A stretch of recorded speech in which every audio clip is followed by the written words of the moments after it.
বিয়ের মধ্যে উকিল বাবা সম্পর্কে ইসলাম কি বলে? উকিল বাবা হলো ফেক বাবা, 2 নম্বর বাবা।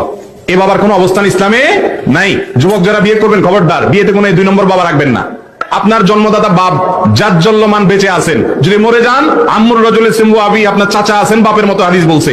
আপনার দাদা আছেন, তিনি আপনার বাপের জায়গায়, বড় ভাই আছেন, সেখানে আবার কোত্থেকে কোন নকল বাপ আসছে? জলজন্ত বাপ বসা বিয়ের মজলিসে আরেক বেটা ডেকে না বলে যে উনি হলেন উকিল বাপ। লা হাওলা ওয়ালা কুওয়াতা ইল্লা বিল্লাহ। বিয়েতে কোনো উকিল বাপের কোনো সিস্টেম ইসলামে নাই। কিসের উকিল বাপ? বাপ নিজে তার সন্তানকে বিয়ে দিবে। উকিল বাপ আবার কি? এই উকিল বাপের নাম দিয়া ওই মেয়েরা উকিল বাপের সাথে সারা জীবন দেখা দেখ সাক্ষাৎ করে, মনে করে বাপ। ওই নকল বাপ নকল সন্তানের কাছ থেকে হাদিয়া তোফা পায়, সারা জীবন বিশেষ কেয়ার পায়, যত্ন পায়, যে উকিল বাপ। এই পুরো জিনিসটাই ফেক এবং 2 নম্বর। কোন উকিল বাপ টাপ নাই। নিজের বাপে নিজেকে বিয়ে দিবেন, বাপ নাই। আপনার চাচা আছেন, দাদা আছেন, তারা বিয়ে দিবেন, তারা নাই। বড় ভাই আছেন, তিনি বিয়ে দিবেন, তারা নাই। কোন ইমাম সাহেব গণ্যমান্য ব্যক্তি বিয়ে দিবেন। কিন্তু আপনার বিয়েতে কোনো উকিল বাপ, ছেলে হোক আর মেয়ে হোক, কোনো উকিল বাপের প্রয়োজন